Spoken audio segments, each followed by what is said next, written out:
Hi there everyone, Russ Douglas here, introducing part 3 of 4 of our HIKMicro TQ50C review. Now we have Bruce and his man cave chatting about pros and cons of the TQ50C. I'm going to put a link down below to the discussion about this scope in the Night Vision forum rather than repeat it all here. Top end of the Night Vision forum thermal page, Bruce has done a sticky listing what all the various facts and figures are for thermal spotters and scopes and add-ons, and explaining what they all mean. I'll put the link down below to that page and to this discussion about the TQ50C, and I'll let you read all the details in your own time. Suffice to say, Bruce rates this beauty as 95% as good as the best thermal spotter currently on the UK market, 95% as good as the best thermal scope currently available on the UK market, and as the best thermal add-on. That last description, going into the man cave video you're just about to watch, he thought, based on the facts and figures and statistics about the sensor size and how it performs in thermal front add-on mode, where it's clamped to the front of a dayscope objective lens, based on what he knew and how it changes its performance, shall we say, which you'll see in the video, he assumed that the TQ50C would be not quite as good as what he regards as currently the best thermal front scope add-on, the Pulsar FXG50,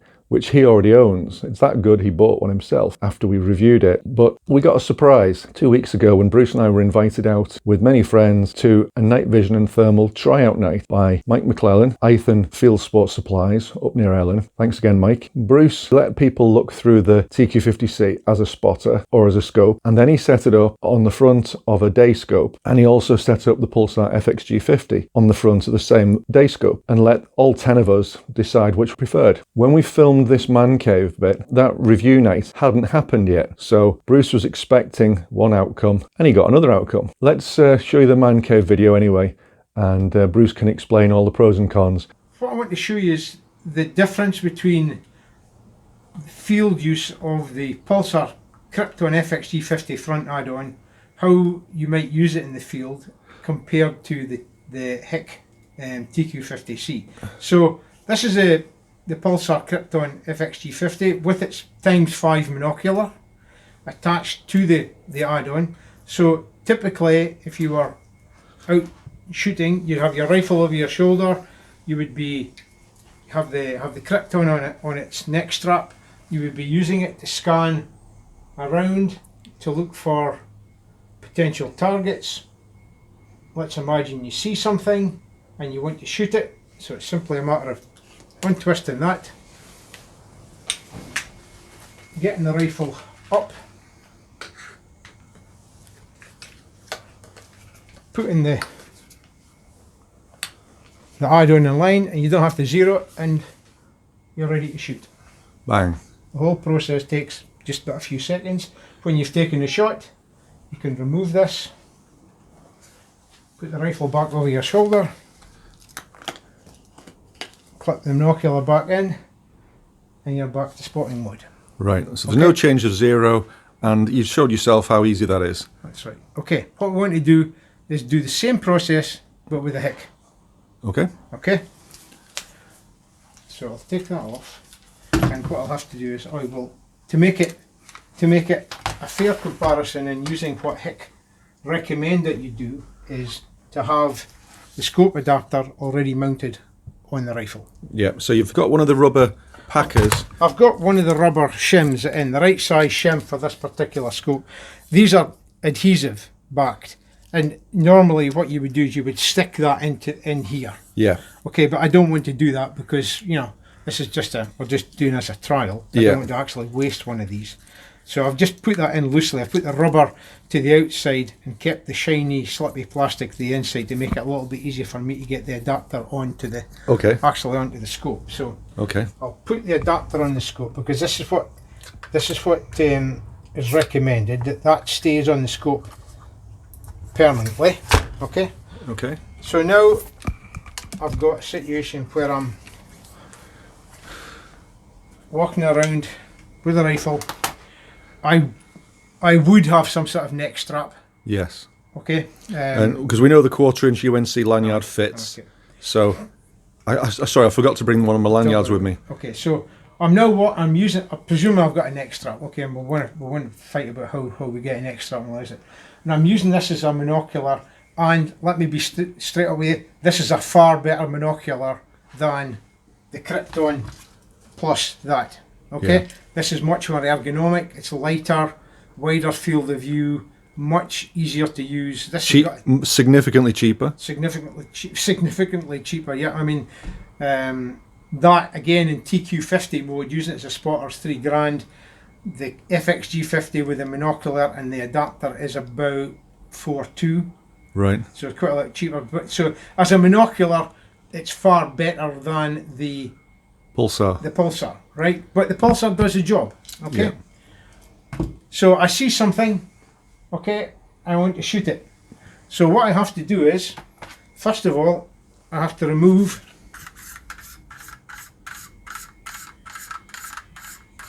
the ocular. Yep. Find somewhere to store it. Yep.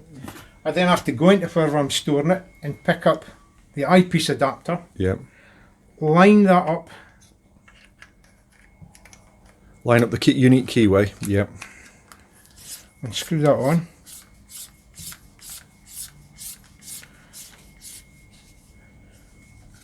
I then take the rifle.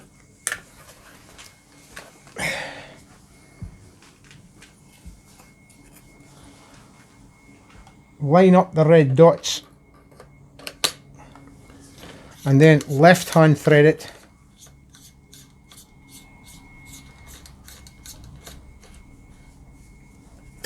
and now I'm ready to shoot.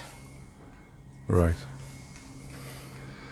So you can see it's a rather more complex process. Yes. And a rather slower process. Yes. And similarly, if I've now finished shooting and I want and just for a second, but the other thing is that now you've got that TQ50C fitted, you've got a reduced sensor. I've got a reduced pixel count whereby I can't use as much scope magnification as I can with the Pulsar, because the Pulsar starts out life with a much higher resolution display. The HIK, if when you use the full resolution of the display, is 1024 by 768. Yeah. When you go into add-on mode, it's down to somewhere around 616 by 460, something like that. Right. Much reduced. The Krypton has a 1746 by 1000 display, and it keeps that all the way through. Right. Okay. So basically, you never see pixellation on the Pulsar. You see image degradation in both, because as you're zooming up, you get image degradation, but you don't get any pixellation. Right. So if I want to take this off now, I've got to remember it's a left-hand thread. Unscrew it. Take that off. Put that back on the shoulder. Unscrew this bit. Put that somewhere safe. Find the ocular. That's not keyed, so it's easy to put that on. Yeah. And I'm back to being in spotting mode. Right. So, okay. But as I say, as a monocular, it's far, far better than this. Yeah. But when it comes to converting from a monocular to an add-on, this beats it hands down. Right. The image, when they're both set up in add-on mode, at low magnification, this wins. As soon as you start to zoom up, pixellation. No pixellation with this. Right. So pros and cons. Overall, right, that costs £4,200. That in full, all the kit is $3,600. Yeah. So this is significantly cheaper. You get a better spotter, but as an add-on, it's not as good as the Pulsar. Yeah. Both in terms of the image when you zoom up, and in practicality in swapping from being one to another. Yeah, and with the HIKMicro, you get a better spotter, and you also get a dedicated scope when you want it. Well, absolutely. I mean, and the Krypton doesn't do the scope option. No, and my truthful opinion is, if I was buying the HIK, I would buy the TQ50, not the TQ50C, because I don't think the extra money, well, the TQ50, which is basically this, spotter scope, is $3,000. By the time you add the scope adapter and the eyepiece, you're up at $3,600. Yeah.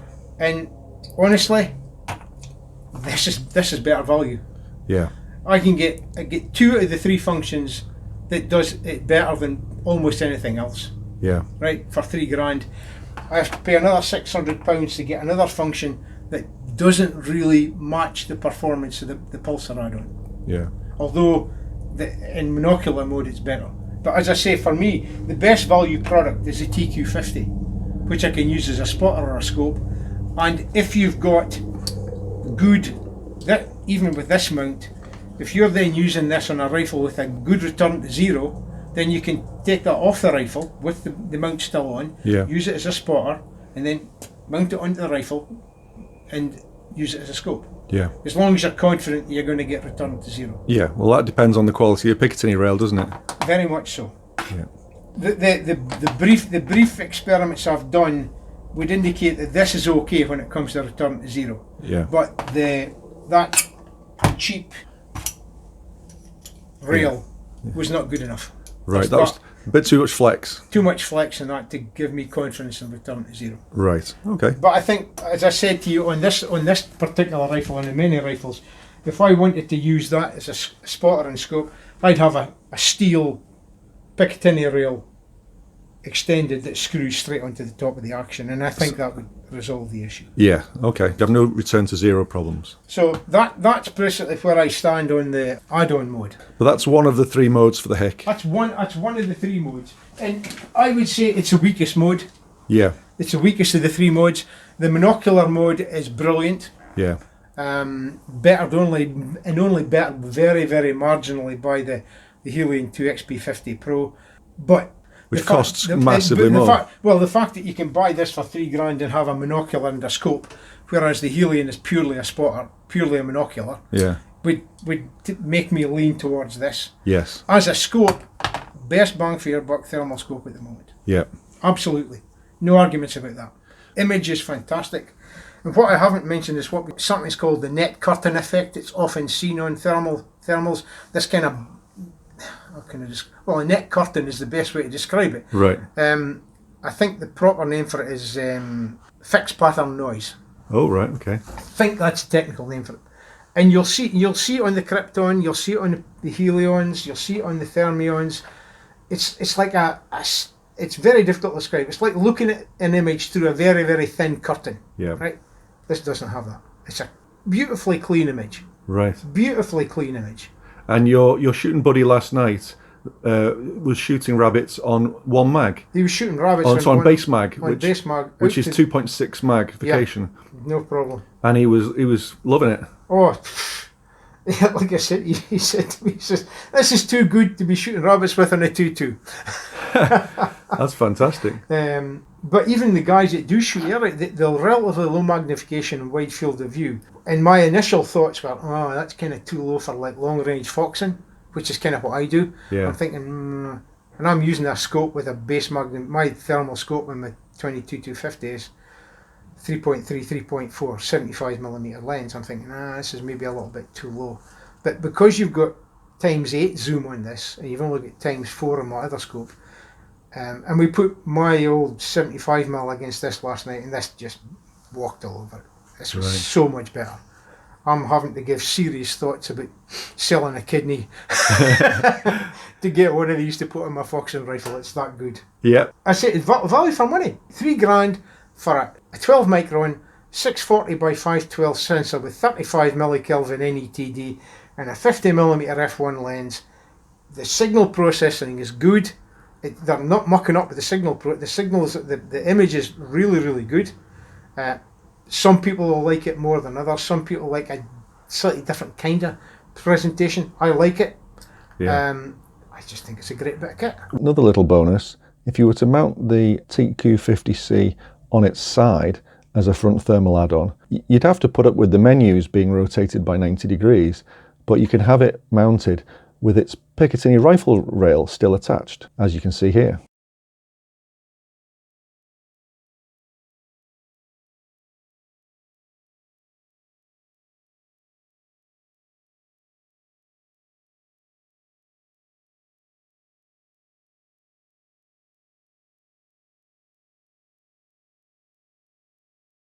Fantastic thermal scope, fantastic thermal spotter. Value for money is amazing, but As an add-on, it's not as good as competition. Right. The only real competition this has is a Pulsar Krypton FXG50. right, And I actually own one of those. yeah, And I've got experience with it. And problem with this compared to the FXG50, there are two problems. One is the time it takes and the awkwardness of changing it from a spotter into an add-on. yeah, And the second point is that because of this reduced pixel count in the display that you're looking at through your scope, Yeah. that as soon as you move up from base magnification, you start to get pixelation. right, It's low scope magnification. The image is better than the Pulsar. right, But as soon as you start to mag up, the pixelation that comes from having a reduced number of pixels being used to look at the image shows up quite badly, and rapidly the Pulsar becomes a better image. right. Okay. Okay. So, but this is only in add-on, which is It's only in add-on one mode. One of the three modes. Yeah. Okay, what I'm going to show you is how to change the TQ50C from a spotter or a monocular to a rear add-on. So the first thing you have to do is unscrew the rear ocular assembly. And this is not keyed, it can go on in any position. Okay. And I've left the display on, so you should be able to see the display. Yes, now I can see it. You should almost be able to see the reticle. Yep, I can. Yes, you can. Okay. So if I zoom in, then yep, you can see the reticle. Okay, and you can see that all of the display is being used. Yep, Right, the whole display is bright. yep, If I put my hand in front of there, you can see that the Yep. whole screen is changing in texture. So we're using all of the display. That's the important point I'm trying to make here. Yep. Okay? yep, Right. What I'm going to do now is, this is the eyepiece adapter that goes between the TQ50C and the adapter that goes onto the scope. Yes. So this basically stays in the scope. Now, first thing to note is that this is keyed. There are 3 notches on there. yep. It's a uniquely keyed as well. 2 round and 1 square one. Yep. And the square one has a magnet in it. Ah. And that magnet is what tells the device you're changing it to a front add-on. Right. Okay. Because if you look at the slot there, Yep. there's a sensor in the back of there that picks up the magnet that then tells the firmware we're now operating add-on mode. Okay. So when I put this on, I had wondered how it knows that. so this is a standard. Obviously, you've got to get this lined up right. This is standard thread. Yep. So you're turning it clockwise. What I want you to look at now is look at the display. Look at Ah. only the yes. central part of the display is now being used. Yes, I can see that there's a fair old border, about 20%, 25% all the way around, Yep. which is not used. When you look through your rifle scope, all you're seeing is that central part. Your field of view is going to depend as much on your scope as anything else, because Yeah. as you zoom your scope up, you're going to get even less field of view. The point I'm making is that you're not now using all of the display pixels, No. right? So you're losing resolution. If you're using it in add-on mode and you want to zero the scope, because there's no guarantee that when you put the add-on on that your scope is going to be the same zero as you. Well, you have to check, don't you? That's right. There's what's called the calibration mode that you can move the display Yeah. to align with your point of impact that you get with your scope, but Yeah. without the add-on fitted. Basically what you do is you've got your scope zeroed, you put the add-on onto the scope, you fire at a target, and if your point of impact hasn't moved, then fine, you don't have to do anything. Yeah. In all probability, your point of impact will not be the same. So obviously you don't want to adjust your scope because your scope is zeroed. Yes. You want to make the display line up with the reticle on your scope.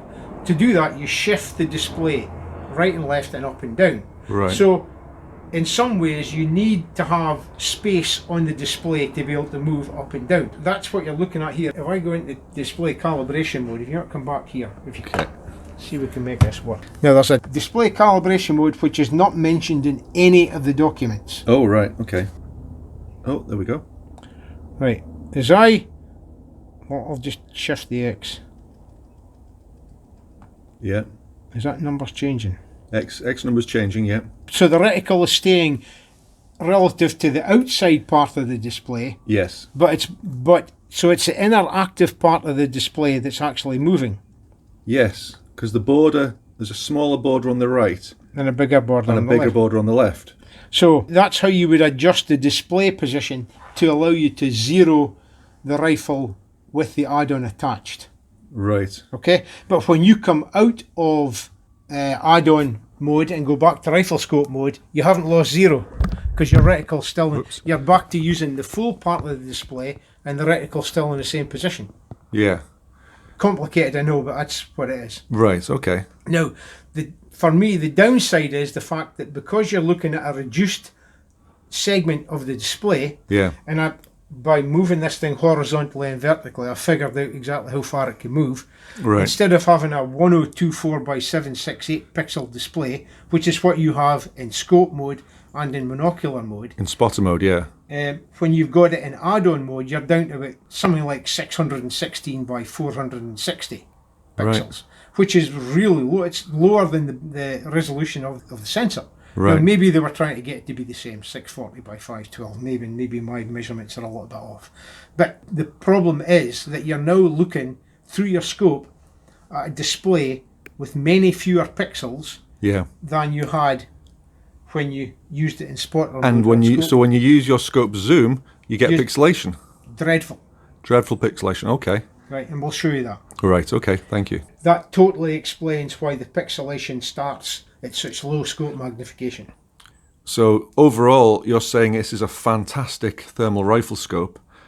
I think you mentioned to me it's the best thermal spotter you've seen.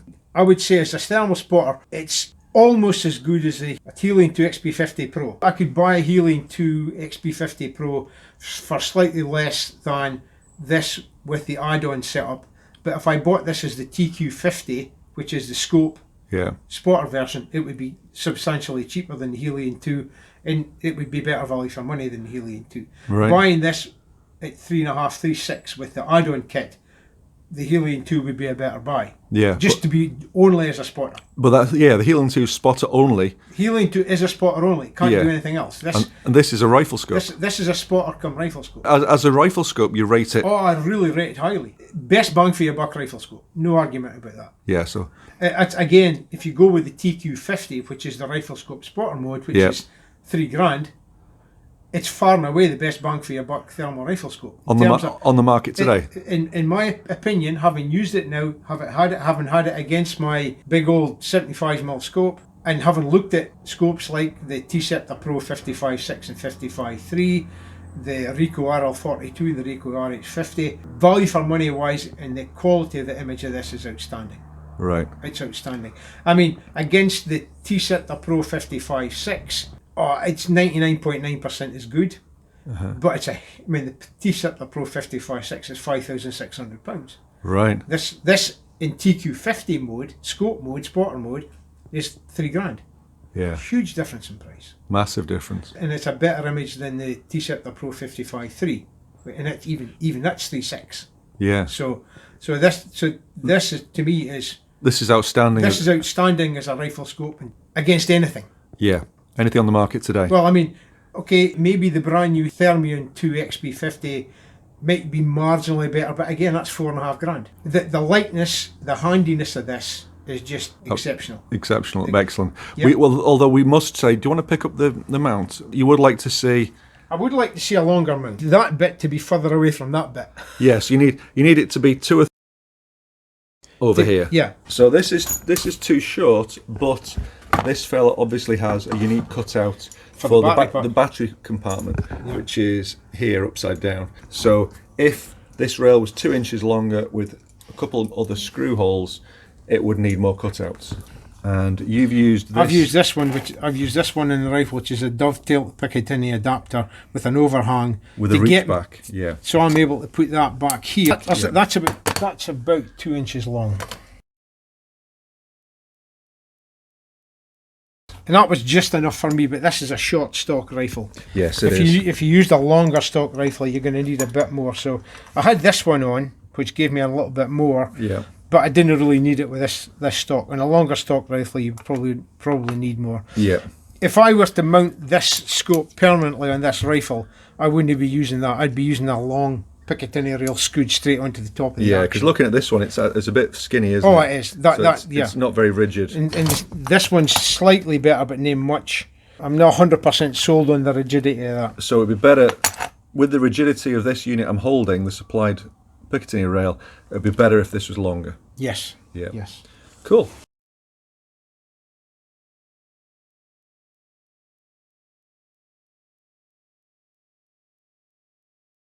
So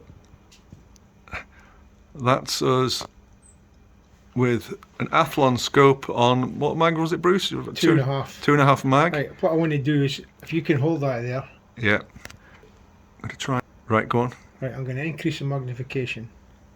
I reckon if you can see the pixellation.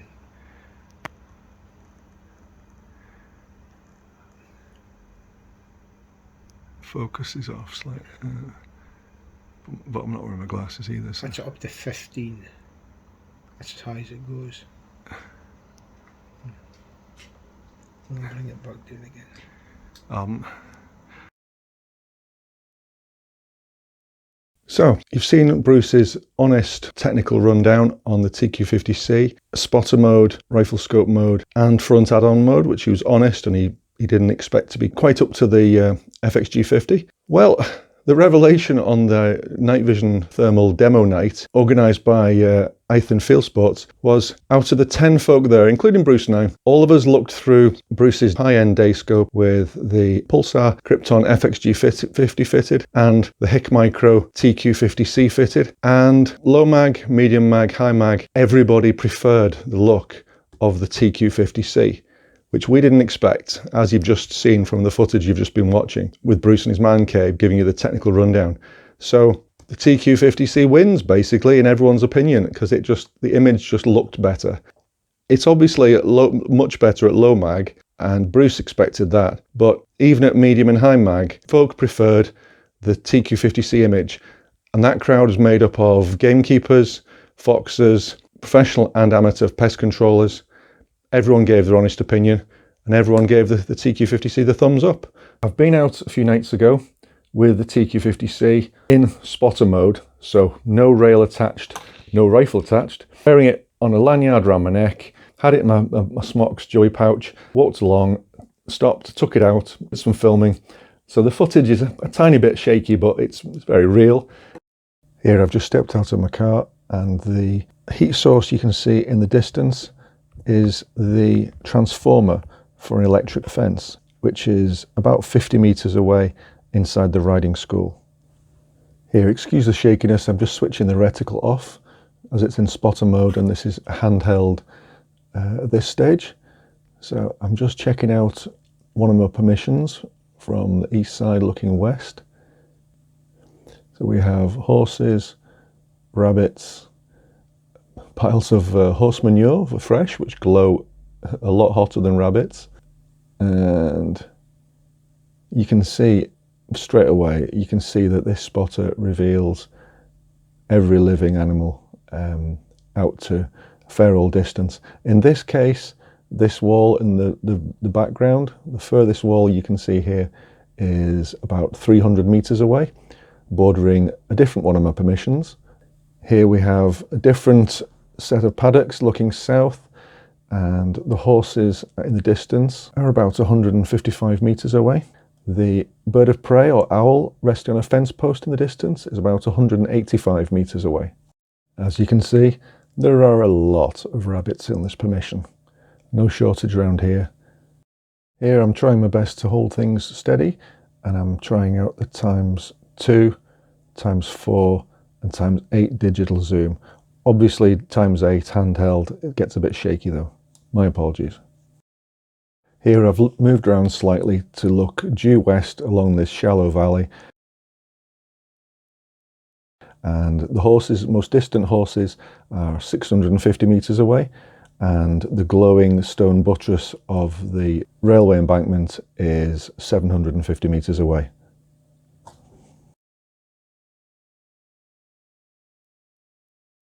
Closer to home and closer range, these are feral pigeons roosting in one of my local permissions. Into clearing these with a thermal scope, I can't see laser beams, so I would need a thermal with a onboard laser rangefinder. Then on Wednesday night at Gark, I set this up on my FX Wildcat, as you can see here. The scope reach back is perfectly good. Show you here, silhouetted against the door. But after setting it up at Gark, I zeroed it. It took about 8 shots. The firmware update isn't available yet to give you one-shot zeroing, whereby the image freezes. But I just stuck an A4 paper-sized piece of MDF 25 meters down in the Gark indoor range. Fired a shot centrally, which appears as little pinpoints of light because it's in white hot mode. The impact is low and right, so I guesstimated how much to move the reticle left and up to get the point of impact to meet the reticle, and about 8 to 10 shots later it was spot on at 25 meters. On the 25 meter indoor range at Gark, I fire a shot. I see it strikes low and right. I eyeball the top center of the sheet of MDF, fire another shot, so I now have somewhere to adjust my aim to. So here we are after a few goes. I had one flyer and then I pop 3 pellets into the same hole at 25 meters. So that's me zeroed. I couldn't zero outdoors at 30 meters this particular night as the weather was horrendous. Then I went to my permissions, first the stables, and my recent video I uploaded a few days ago with the feral pigeon clear out at the request of the landowner. I cleared out all the pigeons, so when I went in the early hours yesterday morning, there were no pigeons left to shoot. I filmed a few rabbits and some horses. I couldn't shoot any rabbits because one of the 3 legs of my trigger sticks has just fallen off. It's been on its way out for ages, so I'm just about to hopefully replace the trigger sticks in a week or 2. So sadly, I couldn't actually bag any rabbit, and I couldn't access the steading to check the barns overhead for ferals and for any rats. Now the harvest's in one barn and the hay bales are being stacked up in the other barn, but I'm hoping to get access there either tonight or tomorrow, and then I'll bring you that footage ASAP in the final part of this review, which is going to include Bruce and Neil's rimfire footage with rabbits. Hope all this makes sense.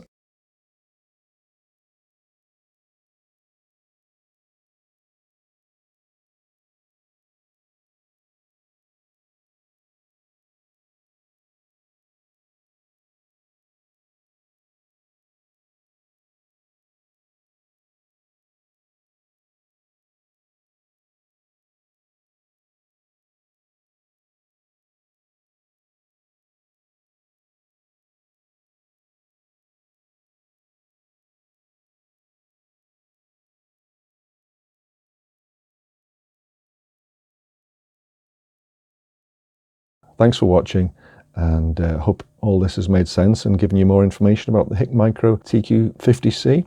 Thanks again to HIKMicro and Elite Optical for lending us this awesome kit. It speaks for itself that Bruce has now gone and bought this kit. Once I can finish checking it out on the local permissions, hopefully tomorrow or the next day, I'll return it to Bruce, and he's going to be one happy camper.